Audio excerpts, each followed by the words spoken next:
we are going to discuss about a story of a dishonest farmer. Dishonest means cheater.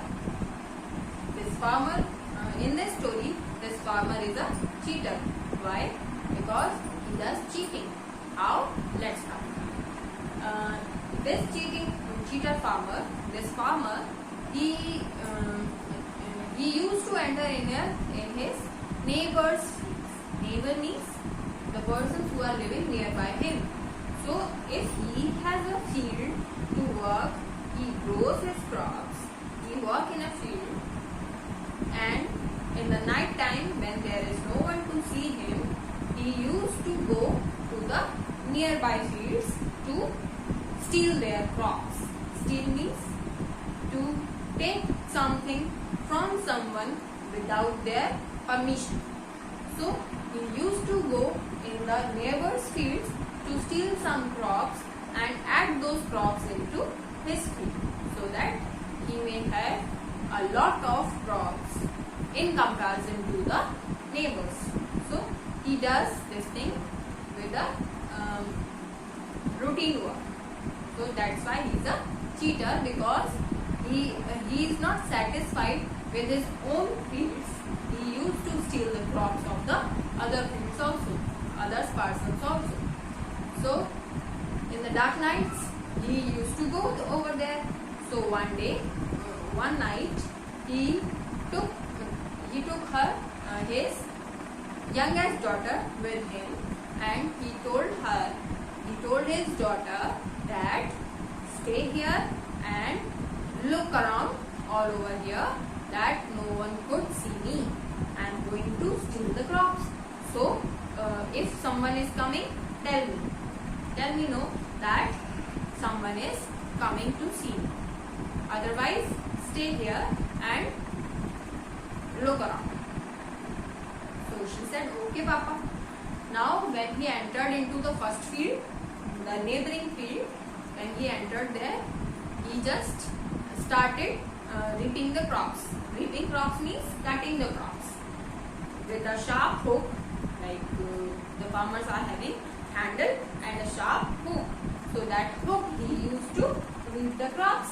And that time the girl, the youngest daughter, she cried loudly, Father, Papa, someone sees you. Someone is looking at you. Someone sees you. And he came out immediately. Now he saw here and there, but he could not see anyone. So he again went to reap those crops and come back. So this is how he has done with the first field. Now he had gone to the second field. Again he started reaping the crops. Again the girl cried. The girl said, Papa, someone sees you. Someone is looking at you. He again left those crops and again come back and look here and there, but he could not see anyone. Then he became angry, but he did not say anything. He again done his work with the second field, completed it, and took all the crops from there and kept it here, and then again went to the third field.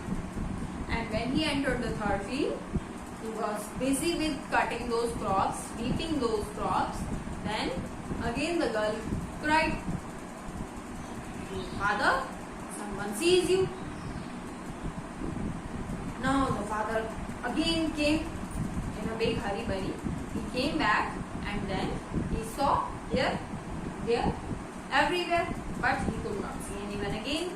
Now he became very much angry, and with that anger he asked his daughter, why are you telling so? Nobody is here. Nobody could see me. Then why are you speaking that someone sees you? Why? Nobody is here. Then the girl just went near Papa and whispered in his ear by pointing out above that, Papa, someone sees you. What does she mean?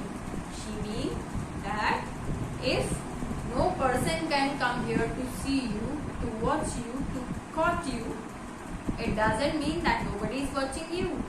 God is everywhere. And if God is everywhere, God is always watching everything. And if we are doing good deeds, God will bless us. And if we are doing evil deeds, if we are doing bad habits, if we are applying bad deeds, deeds means works. So if we are doing bad works, then God will definitely see us. And if He will notice us doing bad works, He will definitely punish us. He will give us a punishment. And that's why the girl was pointing out her father that, Papa, don't do any bad work, don't do cheating, because God is everywhere and God is sitting over there to see you that you are doing a wrong work. In this way, the story has been completed in this chapter. That the moral of the story is that we should not do any bad work. We should always do good deeds, good works, because God is always watching us. So, always be good and be positive. In this manner, your chapter is completed, and in next video, we will take our next chapter. Till that time, thank you and have a nice day.